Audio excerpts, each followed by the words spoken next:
Everyone, this is तृप्ति वाली from Takshashila school. बच्चों, हम पिछली 2 वीडियो क्लासेस में पढ़ रहे थे पाठ 7, जिसका हमने विस्तार से समझा। उसमें जो कठिन शब्द थे या नए शब्द थे उनका अध्ययन किया और आज हम करेंगे पाठ 7 का अभ्यास। और पाठ 7 का नाम क्या है बच्चों? पिता की सहायता। क्या नाम है बच्चों? पिता की सहायता। और इसे लिखा किसने है? आर के नारायण जी ने। किसने? आर के नारायण।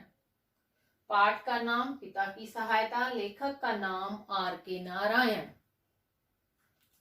इस पाठ के माध्यम से बच्चों आप ये जान गए होंगे कि फिर भी मैं आपको संक्षिप्त रूप में बता देती हूं कि जो इसका नायक है कहानी का, क्योंकि ये एक प्रेरक कहानी है और इसका नायक है स्वामीनाथन। उसे झूठ बोलने की आदत होती है। उसके पिता इस आदत को छुड़वाना चाहते हैं, तो उसके लिए कैसे उन्होंने किया वो इस कहानी में बताया गया है। और ये कहानी हमें क्या सीख देती है कि हमें गुरुजनों का आदर करना चाहिए, झूठ नहीं बोलना चाहिए, सकारात्मक सोच रखनी चाहिए। क्योंकि बच्चों, जो स्वामीनाथन था वो स्कूल न जाने के लिए अनेक झूठ बोलता है। पहले अपनी माता को कहता है कि मेरे सिर में दर्द हो रहा है, फिर बाद में पिता के पूछने पर कहता है कि अगर मैं अब लेट जाऊंगा, सिर में दर्द था इसलिए नहीं गया, पर अब लेट जाऊंगा, स्कूल में देरी से जाऊंगा तो सर मुझे मारेंगे। और वो इतना मारते हैं कि तब तक मारते रहते हैं जब तक हाथ से खून ना निकल आए। पिता उसकी बात सुनकर अचंभित रह जाते हैं। उन्हें लगता है कि उसका बेटा झूठ बोल रहा है, तो वो क्या करते हैं, खत लिख कर देते हैं, लिफाफे में डाल कर देते हैं बच्चों, और उसे चिपका कर लिफाफे को ढंग से कि वो खोल ना सके, और कहते हैं कि उसको हेडमास्टर साहब को देना। अब रास्ते में सोचते हुए जाता है कि मैंने अपने सर के विषय में, जिनका नाम क्या था, सैमुअल मास्टर जी, उनके विषय में झूठ बोला है। वो तो अन्य जो टीचर्स हैं उनसे भी अच्छे हैं।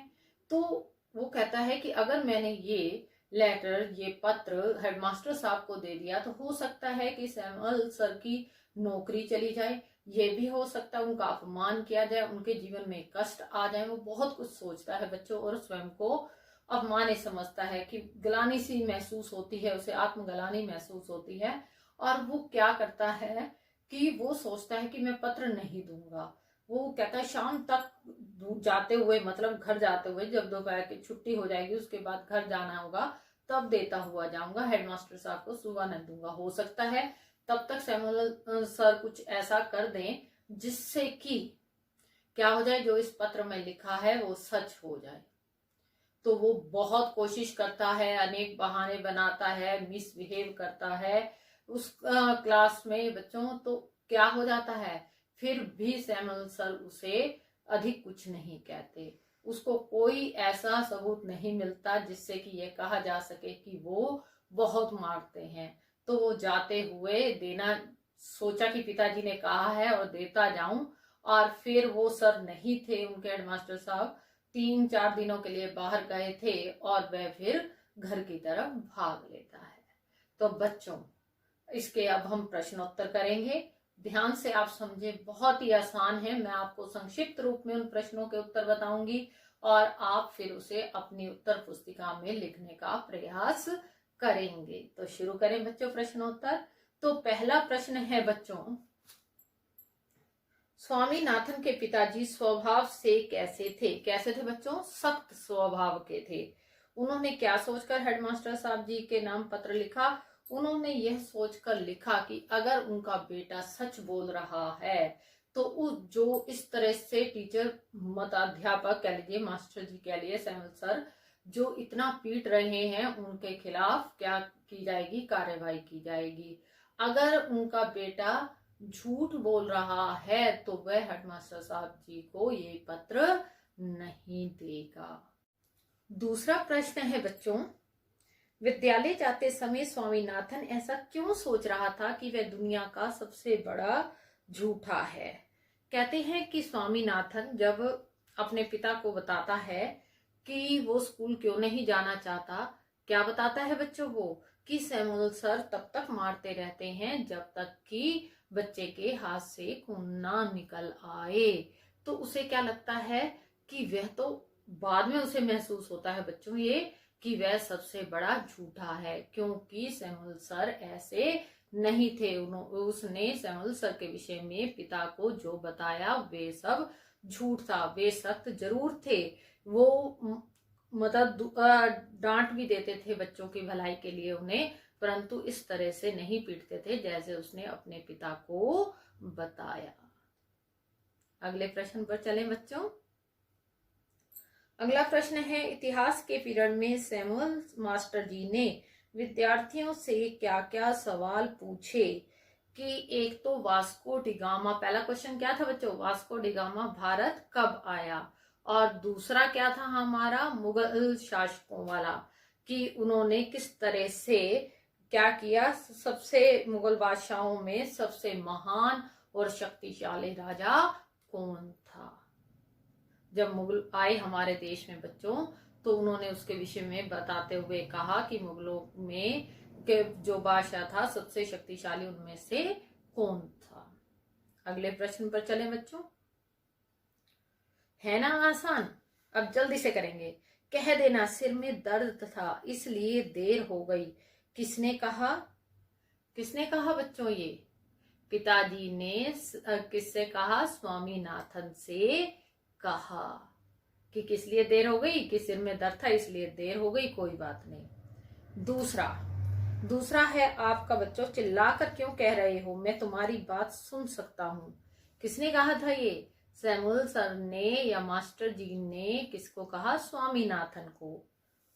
अब तीसरा ग भाग, आपने कहा कि आप मुझे बेत से मारेंगे, ये किस शब्द किसने कहे थे? स्वामीनाथन ने। किसको कहे थे बच्चों? सैमुअल सर को। अब है घ भाग, अब सैमुअल मास्टर जी की शिकायत लेकर मेरे पास कभी मत आना, ये शब्द किसने कहे? पिताजी ने। और किसको कहे? स्वामीनाथन जिसे। ठीक है ना। आगे चले बच्चों। विद्यालय न जाने के पीछे स्वामी ने क्या कारण बताया? तो बच्चों उसने क्या कारण बताया था अपनी माता और पिताजी को? कि उसके सिर में दर्द है इसलिए वो स्कूल नहीं जाना चाहता या नहीं जा सकता। सैमुअल कौन थे बच्चों? एक तो मास्टर जी तो थे ही, साथ में हेडमास्टर भी थे विद्यालय के। ठीक है ना बच्चों। अब है अति लघु प्रश्न का ग भाग, इतिहास के पीरियड में मास्टर जी ने क्या बताया था? क्या बताया था बच्चों? कि उन्होंने क्या सबक दे रहे थे? वो किसका दे रहे थे मास्टर जी? वास्को डिगामा के भारत आने के विषय में बता रहे थे। किसके विषय में? वास्को डिगामा जी के भारत आने से संबंधित जो भी बात थी वो पढ़ा रहे थे। लघु उत्तरीय प्रश्न है बच्चों, सोमवार की सुबह जब स्वामीनाथन सोकर उठा तो उसे कैसा लग रहा था? बच्चों आपको कैसा लगता है ना? कई बच्चे आलसी होते हैं, उन्हें कैसा महसूस होता है? अगर शनिवार, अब तो आपकी एक तरह से आप घर पर ही हैं और मैं चाहती हूँ आप सेफ रहें, बिल्कुल सुरक्षित रहें घर में, अपनी देखभाल करें। पर जब आप स्कूल आते थे तो क्या लगता था? अगर छुट्टी हो गई संडे की, हाय मंडे को स्कूल जाना है, कई बच्चे आलसी होने के कारण बहाना बना देते थे, मेरे सिर में दर्द है, मेरे पेट में दर्द है। कई अपने टीचर्स की डांट से या उनका होमवर्क नहीं किया होता उसके डर से अनेक बहाने बना देते हैं। होता है ना बच्चों ऐसा? तो यही बात यहाँ पर आ रही है। क्या आ रही है? कि सोमवार की सुबह जब स्वामीनाथन सोकर उठा तो उसे कैसा लग रहा था? उसे ऐसा लग रहा था, एक क्षण पहले ही तो शुक्रवार का आखिरी पीरियड था वो, और एक ही क्षण बाद क्या हो गया? सोमवार आ गया, फिर विद्यालय जाना पड़ेगा। तो उसने विद्यालय वो नहीं जाना चाहता था, तो उसने क्या किया? बहाना बनाया बच्चों। क्या बहाना बनाया? कि उसके सिर में दर्द है।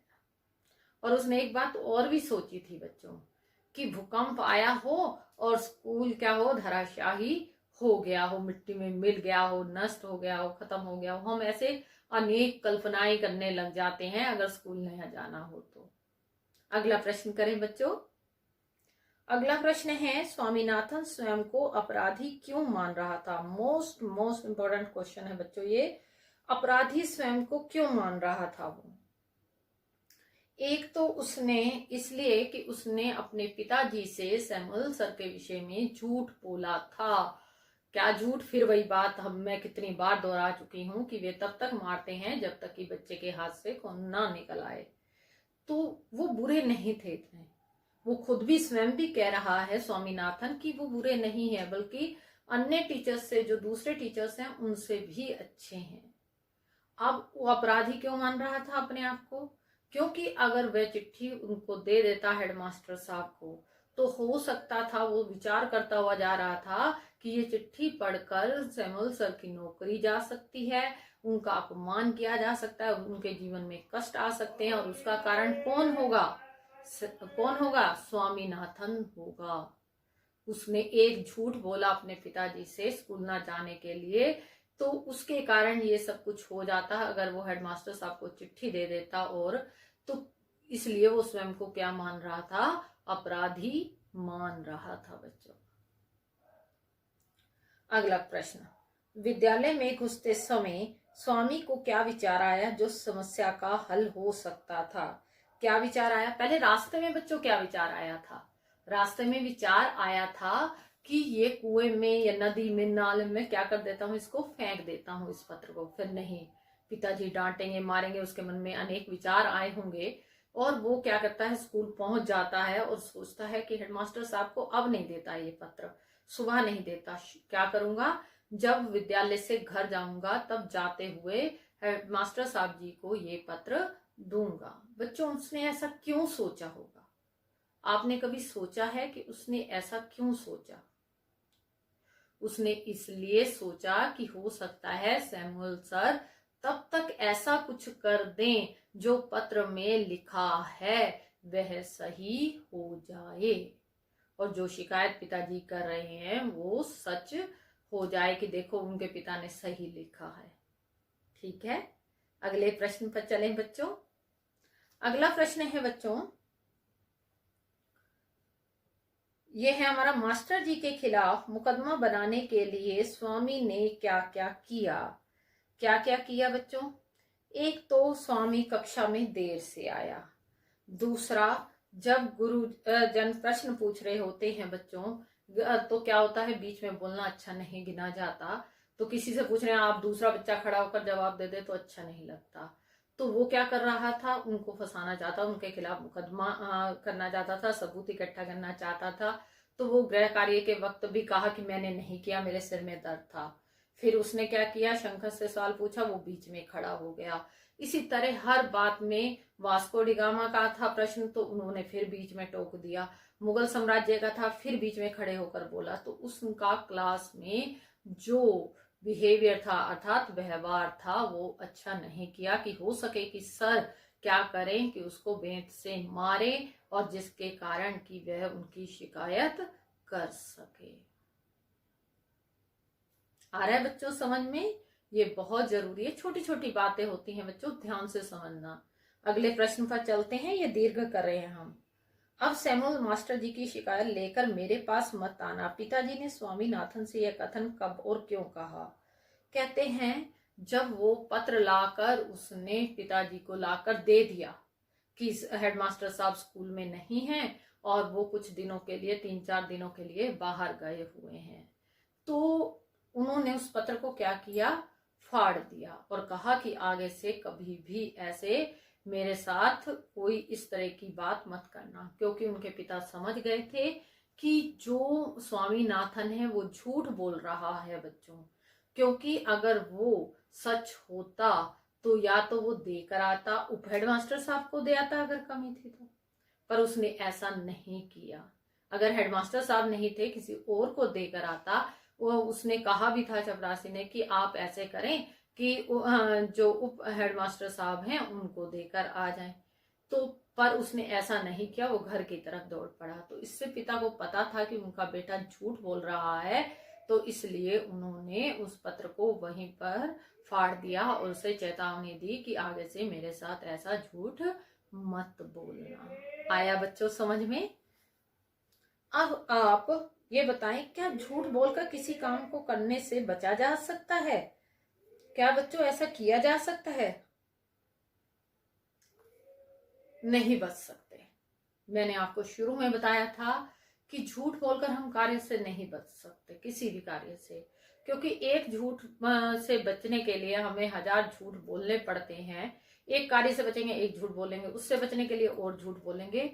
तो हम दूसरों से तो झूठ बोल सकते हैं बच्चों, अपने आप से झूठ नहीं बोल सकते। आई मेरी बात समझ में? तो हमें झूठ नहीं बोलना चाहिए। हमेशा बच्चों झूठ नहीं बोलना चाहिए, सकारात्मक सोच रखनी चाहिए और गुरुजनों का आदर करना चाहिए। अब ये है बेटा आखिरी हमारा प्रश्न, आपका विद्यालय जाने का मन कब कब नहीं करता? क्या फिर भी आप विद्यालय जाते हैं? यदि हाँ तो क्यों? एक तो घर में बच्चों जब कोई आ जाता है, हमारे अतिथि में से कोई भी अतिथिगण आ जाए तो हमारा मन नहीं करता। दूसरा, जब कोई त्योहार होता है, मम्मी पूजा वगैरह कर रही हो, हमारा मन नहीं करता। और कई बार तब भी नहीं करता जब हमने गृह कार्य नहीं किया होता, तो हमें लगता है डांट ना पड़ जाए, कोई कुछ कह ना दे, तो आज स्कूल नहीं जाता। पर हमें जब ये पता होता है कि आज विषय का विशेष पाठ जो भाग है वो पढ़ाया जाना है और हमें बाद में समझ में नहीं आएगा, तो हम अवश्य ही स्कूल जाते हैं। ठीक है बेटा? तो ये मैंने आपको प्रश्न उत्तर करवाए हैं, आप इन्हें स्वयं करने का प्रयास करें। आज के लिए इतना ही, ये पाठ हमारा यही समाप्त होता है बच्चों। धन्यवाद।